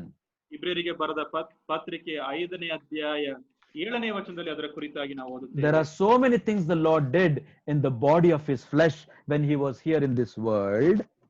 ಈ ಲೋಕದಲ್ಲಿ ಆತನು ಇದ್ದಾಗ ಆತನು ಅನೇಕ ಸಂಗತಿಗಳನ್ನು ಆತನು ಮಾಡಿದನು. But there is one thing written by the writer to the Hebrews. ಆದ್ರೆ ಇಬ್ರಿಯರಿಗೆ ಆತನು ಬರೆಯುವಾಗ ಬರಹಗಾರನು ಈ ರೀತಿಯಾಗಿ ಆತನು ತಿಳಿಸ್ತಾನೆ. Hebrews 5 and verse 7. 5ನೇ ಅಧ್ಯಾಯ 7ನೇ ವಚನ. In the days of his flesh, when he had offered up prayers and supplications with strong crying and tears unto him that was able to save him from death, and was heard in that he feared.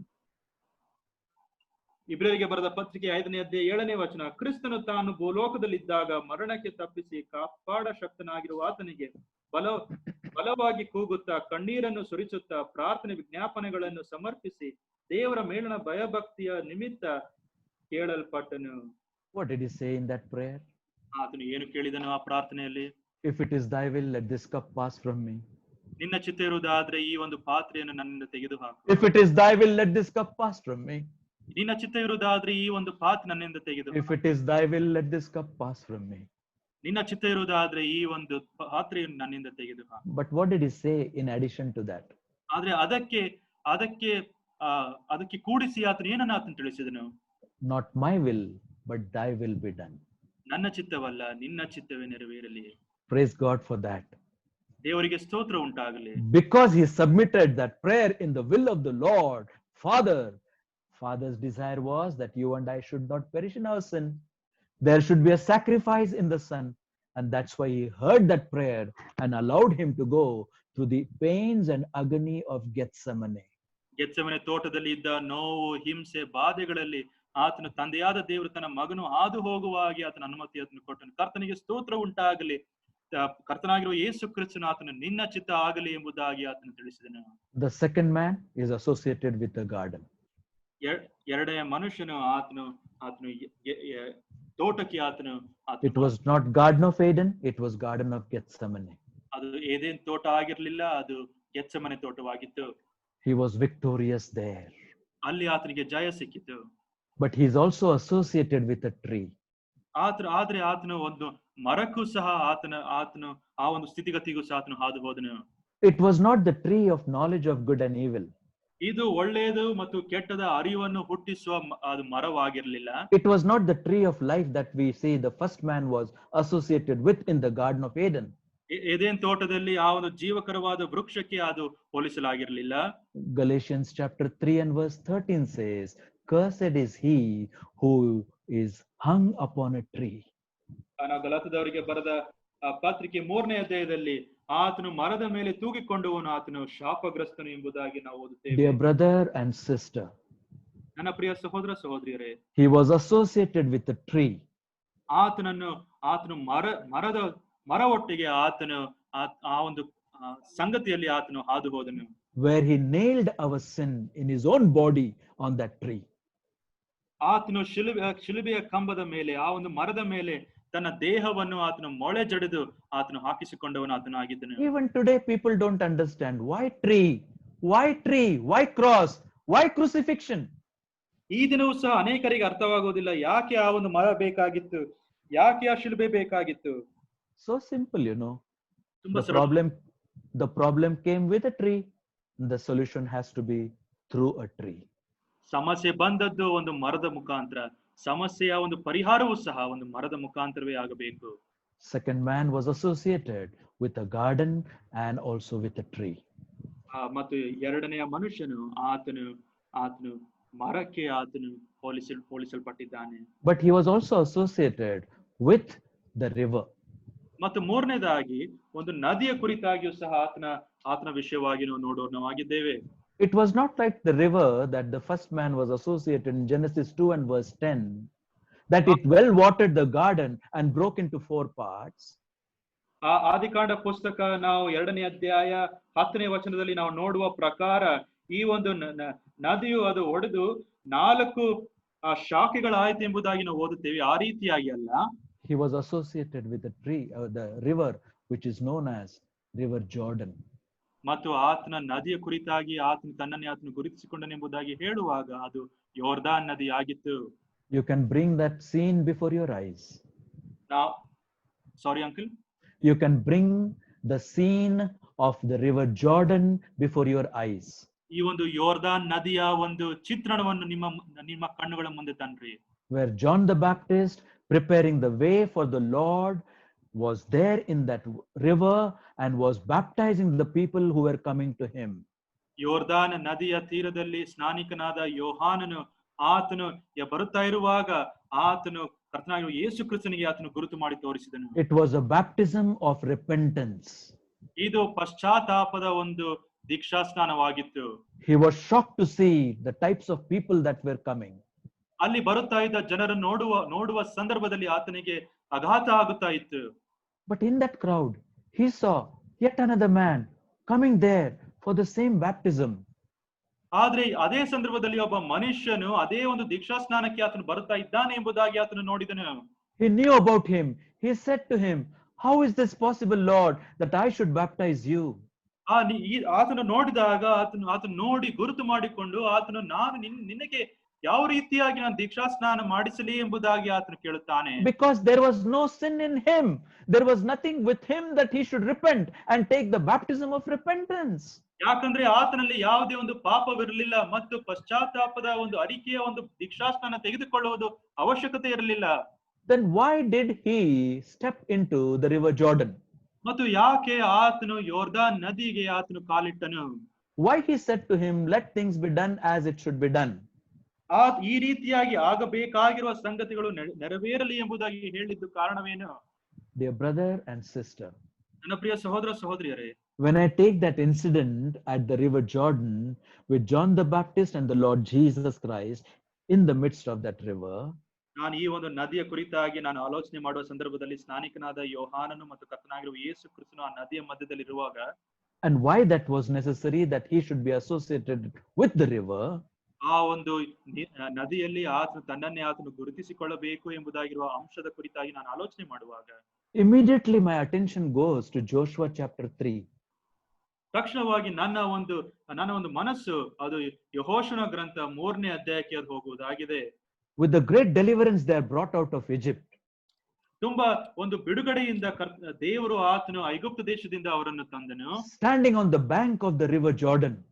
ಅವರು ಯೋರ್ದಾನ್ ನದಿಯ ದಡದ ಮೇಲೆ ಅವರು ನಿಂತಿದ್ದರು. And Joshua's leadership, now they want to go across and take the promised land which God has given to them.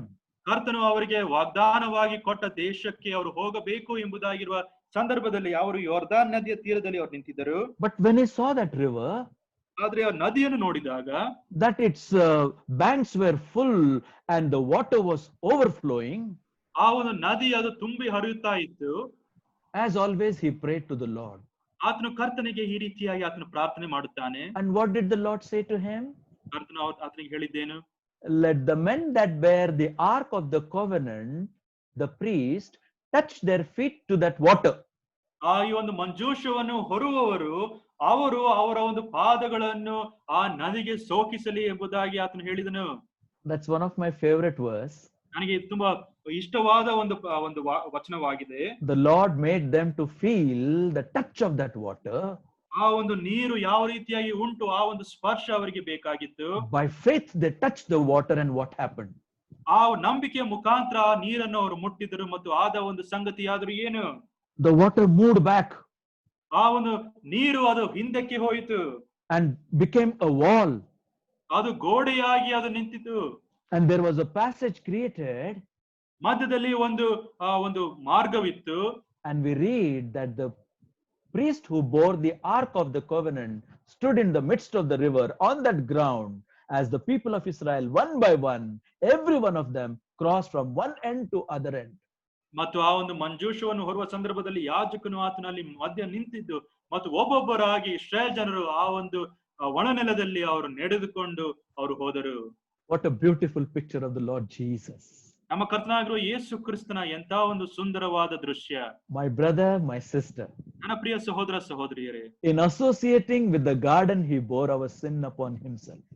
ಆತನು ತನ್ನನ್ನೇ ಆತನ ತೋಟಕ್ಕೆ ಆತನು ಹೋಲಿಸಿದವನಾಗಿ ಆತನು ನಮ್ಮ ಪಾಪಗಳನ್ನು ತನ್ನ ದೇಹದ ಮೇಲೆ ಹೊತ್ತುಕೊಂಡನು. In association with the tree, he nailed it to the cross. ಆತನು ಮರಕ್ಕೆ ಅನ್ವಯಿಸಿಕೊಂಡವನಾಗಿ ನಮ್ಮ ಪಾಪಗಳನ್ನು ಆತನು ಶಿಲುಬೆಗೆ ಆತನು ಜಡಿದನು. In association with the river, he paved the way to take us from death to life. ಮತ್ತು ಈ ಒಂದು ನದಿಯ ಮುಖಾಂತರ ಆತನು ಮಾರ್ಗವನ್ನು ಸಿದ್ಧಪಡಿಸಿ ಮರಣದಿಂದ ಜೀವಕ್ಕೆ ನಮ್ಮನ್ನು ನಡೆಸಿದ್ದಾನೆ. Praise God for that. ಕರ್ತನಿಗೆ ಸ್ತೋತ್ರ ಉಂಟಾಗಲಿ.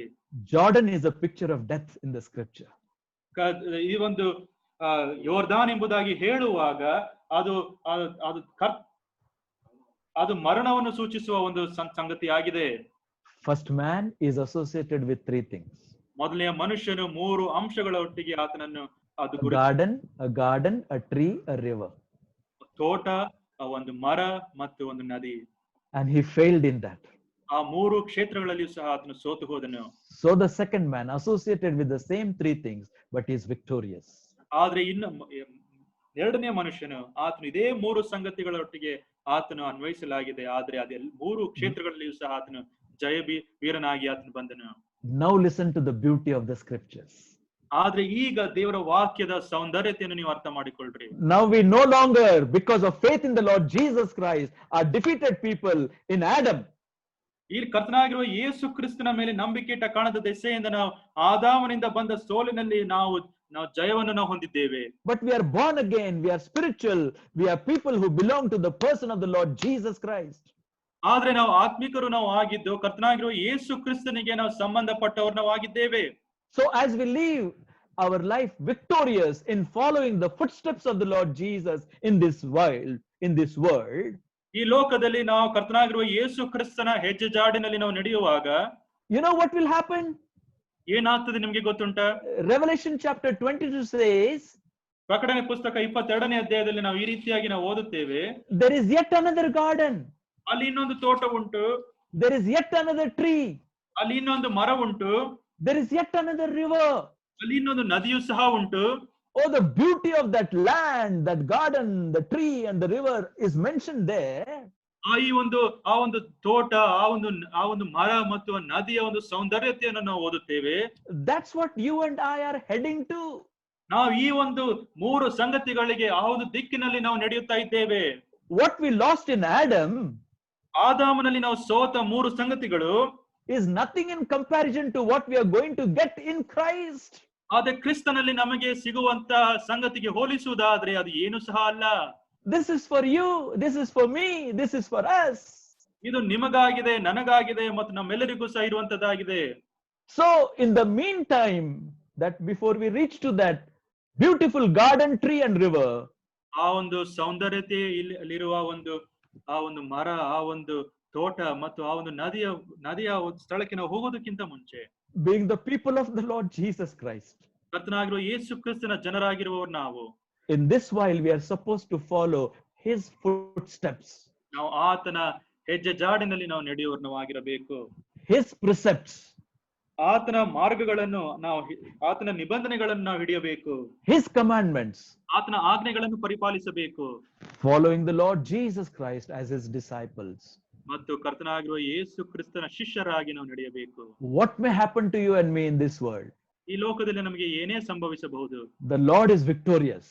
ಕರ್ತನು ಆತನು ಜಯವೀರನು ಆತನು ಆಗಿದ್ದಾನೆ. And in him, you and I are more than conquerors. ಆತನಲ್ಲಿ ನಾವೆಲ್ಲರೂ ಸಹ ಜಯಶಾಲಿಗಳು ನಾವು ಆಗಿದ್ದೇವೆ. Don't be discouraged by the problems and difficulties of this life, my brother, my sister. ನನ್ನ ಪ್ರಿಯ ಸಹೋದರ ಸಹೋದರಿಯರೇ, ಈ ಲೋಕದಲ್ಲಿ ಬರತಕ್ಕಂತ ಕಷ್ಟಗಳಲ್ಲಿ ನಾವು ಹಾದು ಹೋಗುವ ಕಷ್ಟದಿಂದ ನಮಗೆ ನಿರುತ್ಸಾಹ ಆಗಬಾರದು. Because we are heading to yet another garden, yet another tree, and yet another river.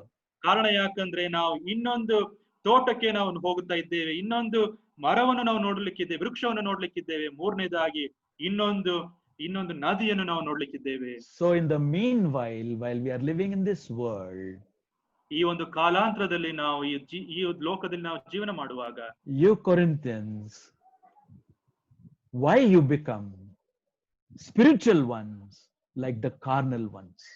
ಆದ್ರೆ ಈಗ ಕೊರಿಂಥದವರೇ, ನೀವು ಪ್ರಾಕೃತ ಮನುಷ್ಯರಾಗಿ ಪ್ರಾಪಂಚಿಕರು ನೀವು ಆಗಿದ್ದೀರಿ. Please remember, you are God's husbandry. ಇದನ್ನು ದಯಮಾಡಿ ನೀವು ಜ್ಞಾಪಕ ಮಾಡಿಕೊಳ್ಳ್ರಿ, ನಾವು ದೇವರ ಹೊಲದವರು ನಾವು ಆಗಿದ್ದೇವೆ.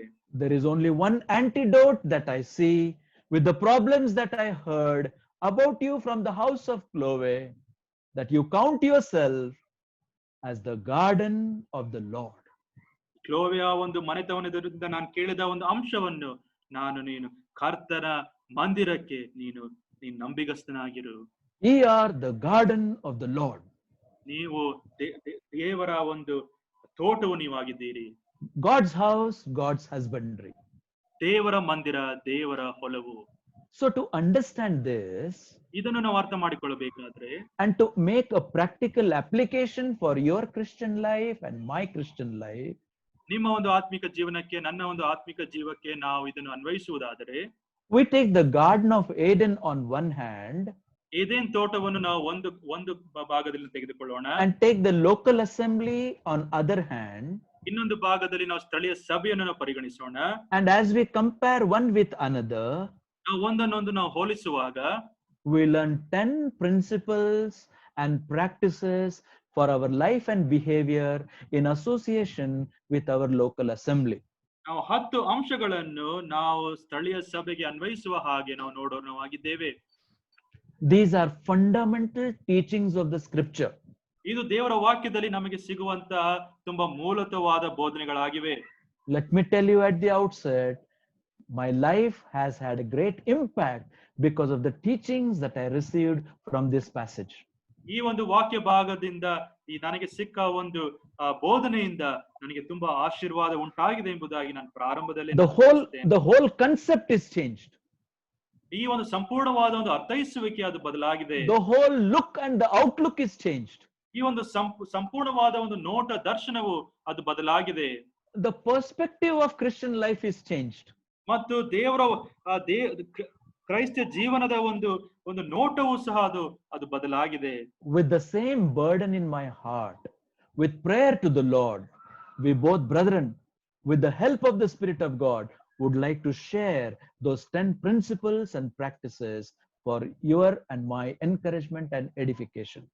ಮತ್ತು ನಿಮ್ಮ ಒಂದು ಲಾಭಕ್ಕಾಗಿ ಮತ್ತು ನಮ್ಮೆಲ್ಲರ ಒಂದು ಪ್ರೋತ್ಸಾಹಕ್ಕಾಗಿ ಈ ದೇವರ ಆತ್ಮನ ಪ್ರೇರೇಪಣೆಯ ಮೂಲಕ ಮತ್ತು ದೇವರ ವಾಕ್ಯದಿಂದ ಈ 10 ಅಭ್ಯಾಸಗಳನ್ನು ನಾವು ಸ್ಥಳೀಯ ಸಭೆಯಲ್ಲಿ ನಾವು ಕ್ರೋಢಿಸಿಕೊಳ್ಳಬೇಕೆಂಬುದಾಗಿ ನಾವು ನೋಡೋಣ. Since the introduction is very important, we took out time to make it foundational, that as we proceed, I am sure the Lord is going to cherish your life and my life. ಈ ಒಂದು ಮುನ್ನುಡಿ ಅದು ತುಂಬಾ ಅಸ್ಥಿವಾರವಾಗಿರಬೇಕಾದ ಒಂದು ಕಾಣದ ದೆಸೆಯಿಂದ ನಾವು ಸಮಯವನ್ನು ನಾವು ತೆಗೆದುಕೊಂಡಿದ್ದೇವೆ. ಆದ್ರೆ ಕರ್ತನು ತಾನೇ ನಾವು ಇದರಿಂದ ನಾವು ಮುಂದೆ ಹೋಗುವಾಗ ಆತ ನಮಗೆ ಸಹಾಯವನ್ನು ಕೊಡುವನಾತನು ಆಗಿರಲಿ. Let's come to the first principle. ಮೊದಲನೆಯ ಒಂದು ನಿಯಮ, ye are God's husbandry. ನೀವು ದೇವರ ಹೊಲದವರು. As you turn to Genesis chapter 2 and verse 8, ಆದಿಕಾಂಡ ಪುಸ್ತಕ 2ನೇ ಅಧ್ಯಾಯ 8ನೇ ವಚನ ನೋಡುವುದಾದರೆ we read there, and the Lord God planted a garden. ನಾವು 8ನೇ ವಚನದಲ್ಲಿ ಈ ರೀತಿಯಾಗಿ ನಾವು ಓದುತ್ತೇವೆ. And the Lord God planted a garden. ಅಲ್ಲಿ ಯೆಹೋವನು ಆತನು ಒಂದು ಉದ್ಯಾನವನ್ನು ಆತನು ಮಾಡಿದನು. Number 1, the planting of the garden. ಈ ಒಂದು ಉದ್ಯಾನವನ್ನು ಆತನು ಸ್ಥಾಪಿಸಿದವನು. Who planted that? ಯಾರು ಸ್ಥಾಪಿಸಿದರು? The Lord God planted a garden. ಯೆಹೋವನು ಕರ್ತನು ಆತನು ಸ್ಥಾಪಿಸಿದನು. Number 1, the planting of the garden. ಮೊದಲನೇದಾಗಿ ಆ ಒಂದು ಉದ್ಯಾನವನವನ್ನು ಆತನು ಸ್ಥಾಪಿಸಿದವನು. First principle we learn is, ಮೊದಲನೇ ನಿಯಮ ನಾವು ಕಲಿಯುವುದೇನೆಂದರೆ, local assembly is the place of God's belonging. ಸ್ಥಳೀಯ ಸಭೆ ಎಂಬುದಾಗಿ ಹೇಳುವಾಗ ಇದು ಕರ್ತನು ಇಲ್ಲಿ ಆತನು ಒಡೆಯನಾಗಿದ್ದಾನೆ ಎಂಬುದಾಗಿರುವ ಸಂಗತಿಯನ್ನು ನಾವು ಒಪ್ಪಿಕೊಳ್ಳುವುದು. It is place that belongs to God, of God, by God and for God, by God himself. ಸ್ಥಳೀಯ ಸಭೆ ಎಂಬುದಾಗಿ ಹೇಳುವಾಗ ಇದು ಕರ್ತನದಾಗಿದೆ, ಕರ್ತನಿಗೋಸ್ಕರವಾಗಿದೆ ಮತ್ತು ಕರ್ತನಿಂದಲೇ ಇದಾಗಿದೆ ಎಂಬುದಾಗಿ ನಾವು ಅರ್ಥ ಮಾಡಿಕೊಳ್ಳಬೇಕು. Local assembly belongs to the Lord. ಸ್ಥಳೀಯ ಸಭೆ ಎಂಬುದಾಗಿ ಹೇಳುವಾಗ ಅದು ಕರ್ತನದ್ದಾಗಿದೆ. The planting of the garden. ಈ ಒಂದು ಉದ್ಯಾನವನವನ್ನು ಸ್ಥಾಪಿಸಿದವನು. And the Lord God planted a garden.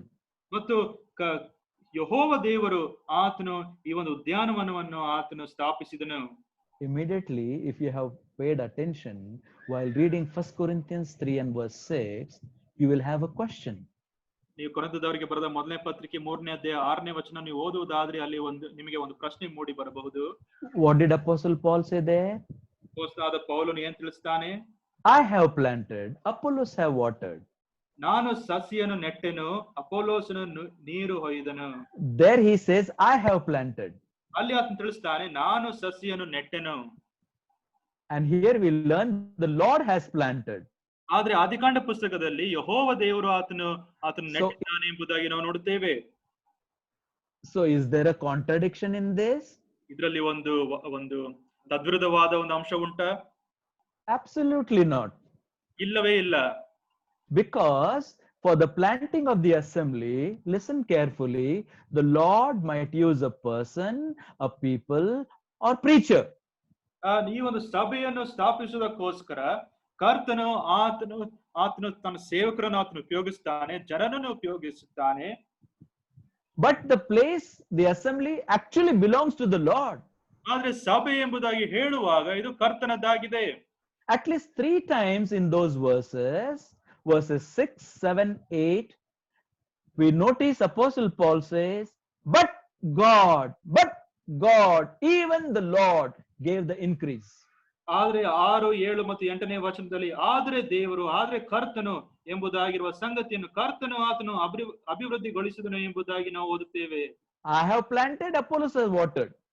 ನಾನು ಸಸಿ ನೆಟ್ಟೆನು, ಅಪೊಲ್ಲೋಸನು ನೀರು ಹೊಯ್ದನು. But remember, Corinthians, it is God who gave the increase. ಆದ್ರೆ ಕೊರಿಂಥದವರೇ, ಇದನ್ನು ನೀವು ಜ್ಞಾಪಕ ಮಾಡಿಕೊಳ್ಳ್ರಿ, ಕರ್ತನು ಆತನು ಬೆಳೆಸುತ್ತಾ ಆತನು ಬಂದನು. 3 times he says that.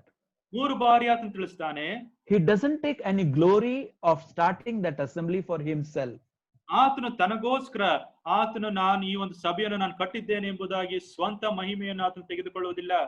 That was the problem in Corinth. ಕೊರಿಂಥದಲ್ಲಿದ್ದ ಸಮಸ್ಯೆ ಇದುವೇ ಆಗಿದೆ. The first problem that we notice in verse 12, chapter 1 verse 12. 1ನೇ ಅಧ್ಯಾಯದ 12ನೇ ವಚನದಲ್ಲಿ ನಾವು ಮೊದಲನೇ ಸಮಸ್ಯೆಯನ್ನು ನಾವು ನೋಡುತ್ತೇವೆ. Now this I say, that every one of you saith, I am of Paul, I am of Apollos, I am of Cephas, and I am of Christ.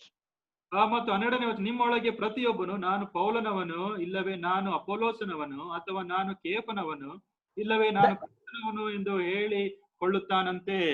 They forgot it is the place of the Lord. ಇದು ಕರ್ತನ ಸ್ಥಳ ಎಂಬುದಾಗಿ ಅವರು ಮರೆತು ಹೋದರು. And they cannot make division in that place by following one particular individual for their own conveniences. ಅವರ ಒಂದು ಸ್ವಂತ ಒಂದು ಅನುಕೂಲಕ್ಕಾಗಿ ಅವರು ಒಬ್ಬರನ್ನು ತೆಗೆದುಕೊಂಡು ಅವರನ್ನು ಪರಿಪಾಲಿಸುವುದಕ್ಕೆ ಸಾಧ್ಯವಿಲ್ಲ. Is it not the same thing happening in most of the places?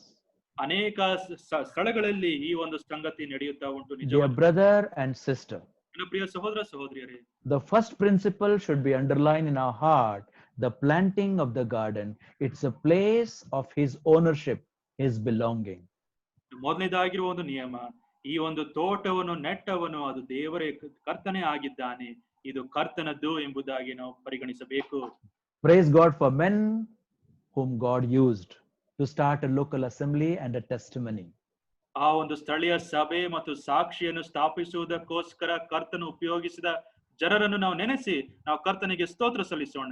They might have been used for planting, they might be being used for watering. ಒಂದು ವೇಳೆ ನೆಡುವುದಕ್ಕಾಗಿ ಕರ್ತನು ಅವರನ್ನು ಉಪಯೋಗಿಸಬಹುದು, ಅಥವಾ ನೀರು ಹೊಯ್ಯುವುದಕ್ಕೋಸ್ಕರ ಕರ್ತನು ಉಪಯೋಗಿಸಿರಬಹುದು. 1 Corinthians 3:8 says they will be rewarded suitably. ಆದ್ರೆ ಕೊರಿಂಥದವರಿಗೆ ಬರೆದ ಮೊದಲನೇ ಪತ್ರಿಕೆ 3ನೇ ಅಧ್ಯಾಯ 8ನೇ ವಚನದಲ್ಲಿ ಅವರ ಕಷ್ಟಕ್ಕೆ ತಕ್ಕ ಹಾಗೆ ಕೂಲಿ ದೊರೆಯುವುದು ಎಂಬುದಾಗಿ ನಾವು ಓದುತ್ತೇವೆ. But as far as you Corinthians remember, it is the place of the Lord's belonging. ಆದರೆ ನಾವು ಕೊರಿಂಥದವರೇ ನಿಮಗಾಗಿ ಇದು ಹೇಳುವ ಸಂಗತಿ ಅಂದ್ರೆ ಕರ್ತನು ಇಲ್ಲಿ ಆತನು ಇದ್ದಾನೆ, ಇದು ಇದರ ಮಾಲೀಕತ್ವ ಆತನದಾಗಿದೆ. Now sometime, when we meet one another, in our conversation with others, we usually say my assembly, our assembly. ನಾವು ಒಬ್ಬರನ್ನೊಬ್ಬರು ಮಾತನಾಡುವ ಸಂದರ್ಭದಲ್ಲಿ ನನ್ನ ಸಭೆಯಲ್ಲಿ, ನಮ್ಮ ಸಭೆಯಲ್ಲಿ ಎಂಬುದಾಗಿ ನಾವು ತಿಳಿಸ್ತೇವೆ. And there is nothing wrong in saying that as long as we don't behave like that. ಇದು ನಾವು ಅದನ್ನು ಹೇಳುವುದರಲ್ಲಿ ಯಾವುದೇ ಒಂದು ತಪ್ಪಿಲ್ಲ, ಆದ್ರೆ ನಾವು ಇದು ನನ್ನ ಸಭೆ, ನಮ್ಮ ಸಭೆ ಎಂಬುದಾಗಿರುವ ಹೆಮ್ಮೆಯಿಂದ ನಾವು ಆ ರೀತಿಯಾಗಿ ವರ್ತನೆ ಮಾಡಬಾರದು. So in all our coming and in all our going and in all our doing in our local assembly, let us remember it is a place that belongs to the Lord.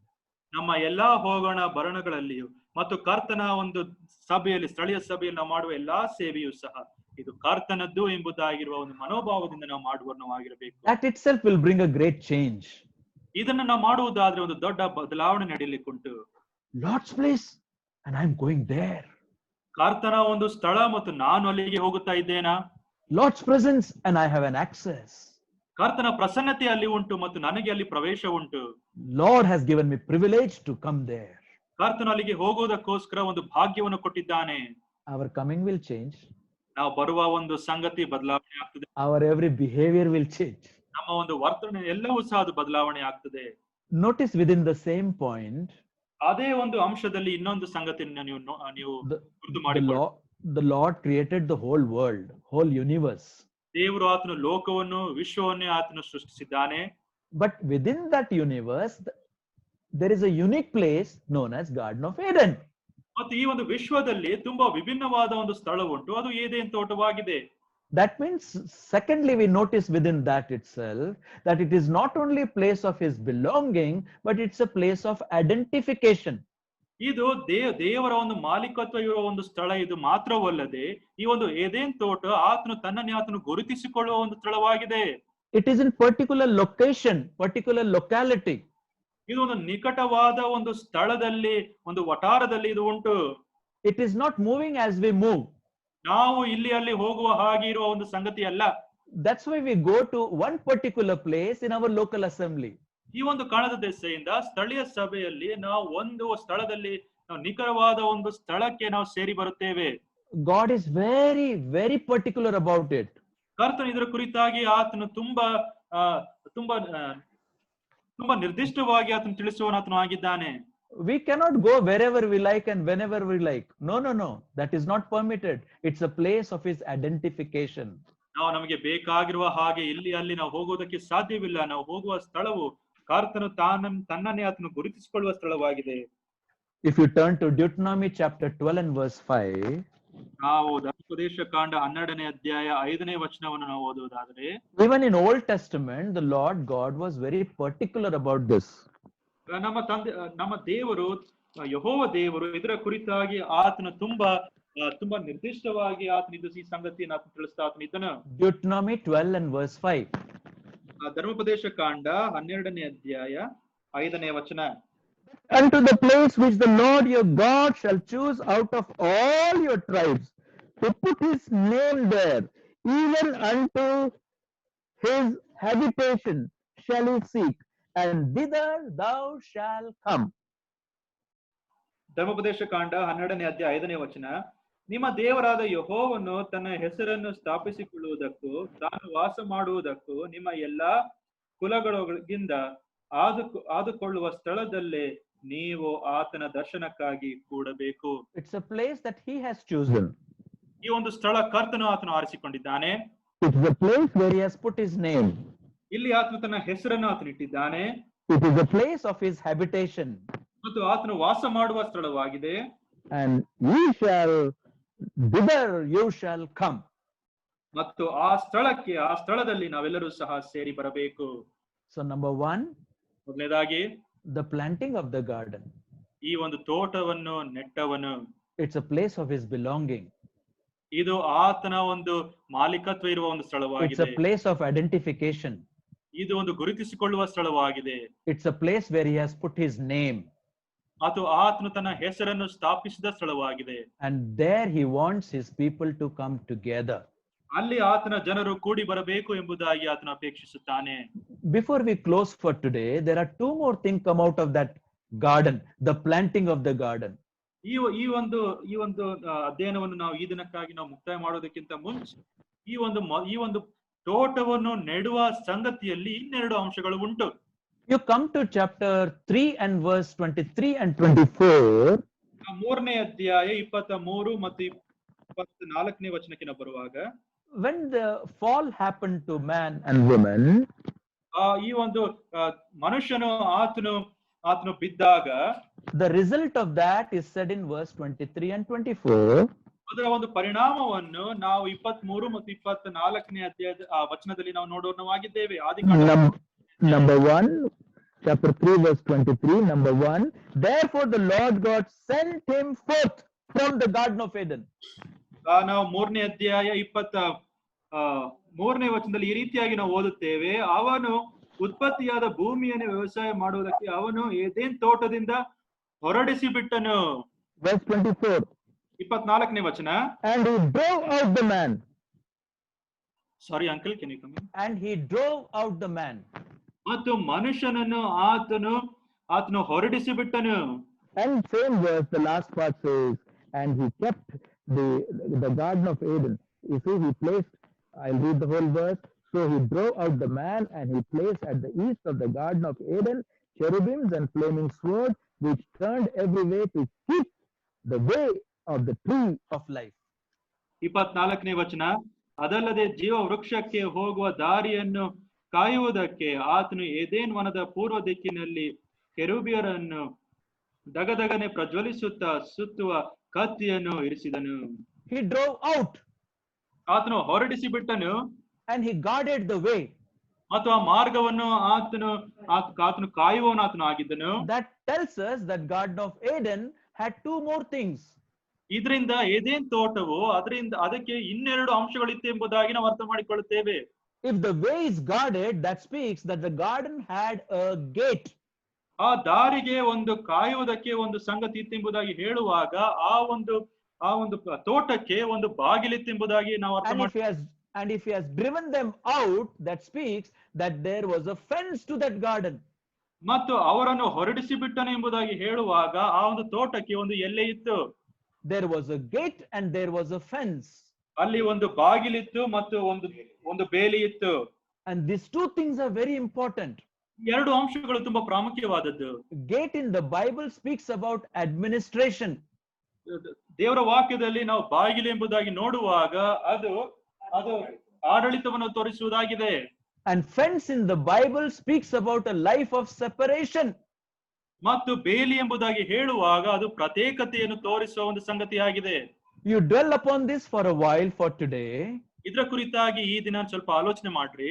If there was a gate and there was a fence to the Garden of Eden, ಆ ಏದೇನ್ ತೋಟಕ್ಕೆ ಒಂದು ಬಾಗಿಲು ಮತ್ತು ಒಂದು ಬೇಲಿ ಇದ್ದಿದ್ದೇ ಆದರೆ, so in the local assembly there has to be a gate and there has to be a fence. ಒಂದು ಸ್ಥಳೀಯ ಸಭೆಯಲ್ಲಿಯೂ ಸಹ ಒಂದು ಬಾಗಿಲು ಇರಬೇಕು ಮತ್ತು ಒಂದು ಬೇಲಿ ಇರಲೇಬೇಕು.